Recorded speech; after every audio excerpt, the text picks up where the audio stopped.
Olá, boa noite, seja bem-vindo a mais uma noite do nosso Caleb na Web. Boa noite, Juliana.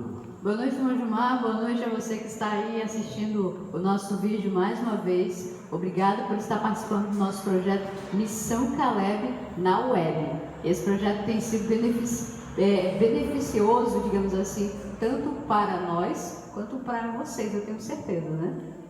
Ok, com certeza. Mais uma vez a gente está fazendo aqui gravado, porque a gente está com problema no nosso aplicativo de transmissão e também algumas falhas na nossa internet, né? A gente está fazendo gravado, você não está vendo ao vivo, mas a gente pede que você faça o seu comentário lá no vídeo, tá bom? Você fazendo o seu comentário lá, depois a gente vai poder verificar aquilo que você colocou ali para a gente saber também que você está do outro lado nos vídeos. No entanto, isso não impede de você continuar nos acompanhando, não impede a gente continuar passando o estudo bíblico, não impede você de dar aquela curtidinha, não impede que você compartilhe o link aí até nós concluirmos o nosso estudo bíblico, não é verdade? Muito bem, hoje a gente vai continuar estudando a palavra de Deus com você com um assunto muito importante, né, Juliana? Que é sobre a manutenção da obra do Senhor.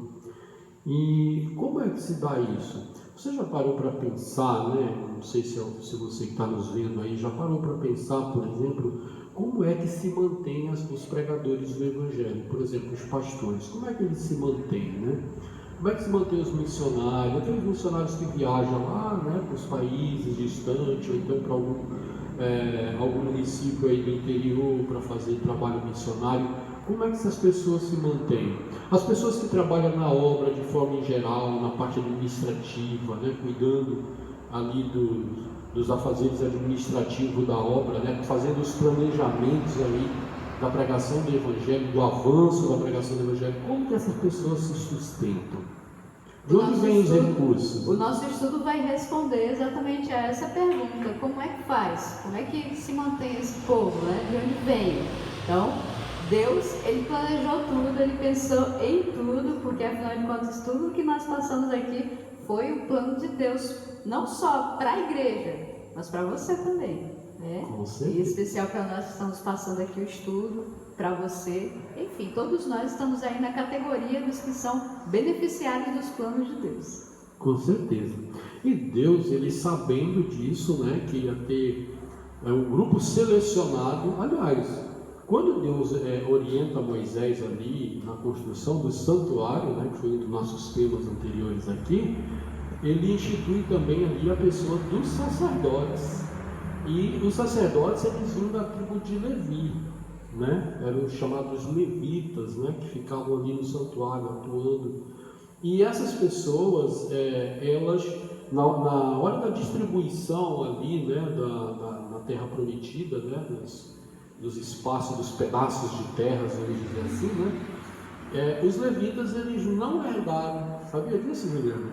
Eles não herdaram terra, exatamente porque os levitas, eles eram escolhidos para oficiar no santuário, como sacerdotes. E o que mantinha os levitas? É o que nós vamos aprender também hoje. Nós vimos desde o começo que Deus, Ele separa os homens por categoria, né? E aí, de alguma maneira, tem algumas características que essas pessoas têm. E também Deus passa a eles trabalhos específicos. Antes nós falamos sobre, quando nós adentramos no nosso estudo, nós falamos sobre os homens santos, né? Que foram inspirados pelo Espírito Santo. Vimos então que homem santo seria uma categoria separada por Deus, somente aí para um certo tipo de trabalho. Na verdade, todos estão aí incluídos, né, na questão da administração do Evangelho. E agora não está falando sobre levitas, que é uma outra categoria de santos, né, homens separados, para um determinado trabalho. E eles também tinham características aí em sua vida, inclusive ligando a questão desse trabalho que eles agora têm que fazer, que é o cuidado do santuário, que nós inclusive já estudamos, né? Isso. Então vamos ao tema, irmão. Qual é o tema de hoje? Vamos lá. Então o nosso tema é manutenção da obra de Deus. Ou seja, manutenção dos levitas, manutenção daqueles que cuidam da casa do Senhor e que também vão para a pregação do Evangelho.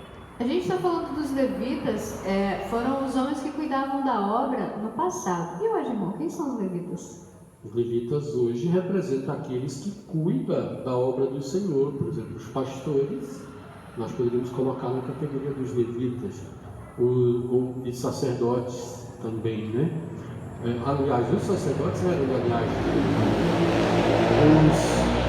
os pastores, os missionários, né? São as pessoas hoje que estão representando hoje os levitas.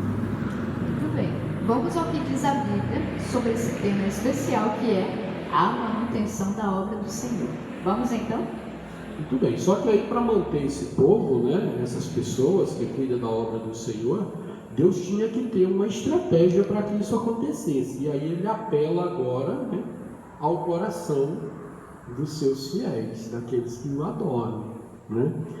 E ele começa colocando aqui no livro de Salmo 24, verso 1, o seguinte: porque a pessoa, para que ela tenha o coração aberto e disposto a colaborar com a manutenção da obra, ela precisa primeiro entender que o que ela tem não é dela, que o que ela tem vem de Deus, e que ela só conseguiu aquilo porque havia uma força, né, por trás ali, dando um suporte para que essa pessoa chegasse onde ela chegou, para que ela adquirisse aquele bem.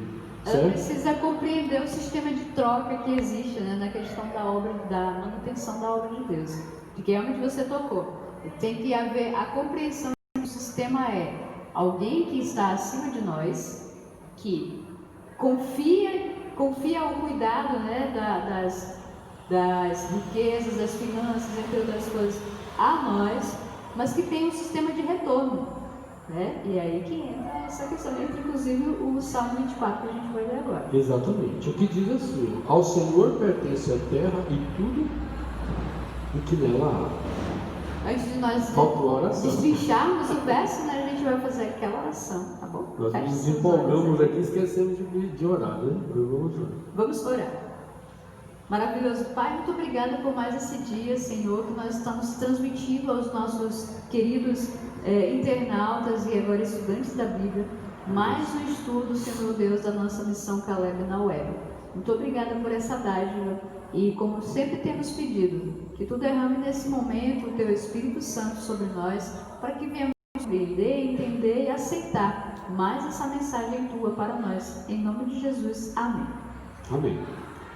Então vamos de novo. Vamos lá. Salmo 24, verso 1. Ao Senhor pertence a terra e tudo que nela se contém, o mundo e os que nele habitam. Ou seja, aqui nesse verso está dizendo que tudo é de Deus. Há inclusive as pessoas que no mundo habitam, né? Porque foi Deus quem nos fez. E é interessante a gente notar aqui que Deus, ao apelar para o ser humano e dizer para ele: olha, eu que fiz a terra, eu que criei tudo, e inclusive você, porque foi eu que fui lá com as minhas mãos e fiz o boneco, soprei ali o fogo de vida. Então você também me pertence porque eu te criei, ok? Então o salmista está deixando isso claro para nós, né?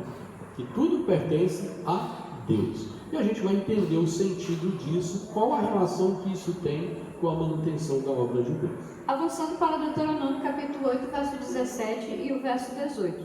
A gente conclui exatamente essa introdução, né? Porque esse verso fala sobre graças a quem obtemos os nossos bens. Já que nós acabamos de ver que Deus, eu sempre gosto de chamar Deus de meu soberano, de nosso soberano, né? Ele é dono de tudo, Ele que é o nosso Senhor. Então nós acabamos de pensarmos que Ele é o dono de todas as coisas, né? E Ele confia a nós o cuidado das coisas que são dele. Exatamente. E agora vamos concluir em Deuteronômio capítulo 8, 17 e 18.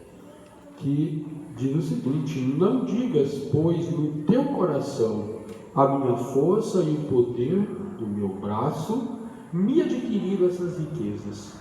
Antes te lembrarás do Senhor teu Deus, porque é Ele o que te dá forças para adquirir riquezas. O texto está dizendo então que a gente não pode se vangloriar daquilo que a gente adquire. Nós não podemos vangloriar do que nós temos, Porque quem nos dá força para adquirir é Deus. Né? Ele é quem nos dá força para que a gente adquire todos os nossos bens. E aí nós estamos caminhando, né, para a relação que existe entre o fato de Deus ser o dono de tudo, o fato de Deus é quem permitir adquirirmos riquezas e a manutenção da obra do Senhor. Tudo pertence a Ele. Então, antes da gente pensar, sou eu que sou forte, todo poderoso, e porque eu trabalho muito, eu conquistei meu carro, minha casa, meu sapato, minha calça, minha camisa, enfim, tudo que você tem, a Bíblia diz: antes te lembrarás do Senhor teu Deus. Porque, na verdade, olha o que ele conclui dizendo aqui, porque é Ele que te dá força para adquirir riqueza.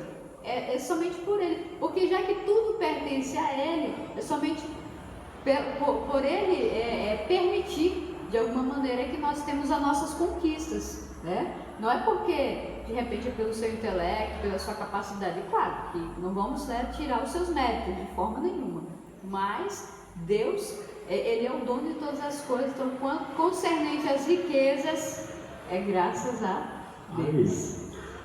E aí a gente chega no ponto, né, que a gente queria, que era fazer a relação que existe entre esse fato de Deus ser o dono de tudo e nos permitir ter riqueza com a manutenção da obra de Deus. Levítico, capítulo 27, 30 a 32, aqui vem respondendo o seguinte: que parte de nossas entradas pertence a Deus? Ok, Deus é o dono de tudo, nós somos o administrador, Ele permitiu que a gente adquirisse, né, os recursos, as riquezas.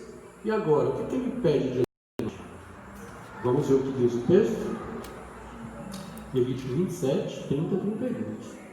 Todos os dízimos da terra, ou seja, da semente da terra, ou seja, das frutas das árvores, pertencem ao Senhor.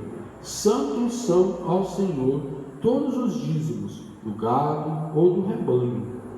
De tudo o que passar debaixo da vara, a 10ª parte será santa ao Senhor. Entenderam aqui? Qual é a parte que Deus está pedindo de nós? Deus está pedindo aqui 1/10 parte.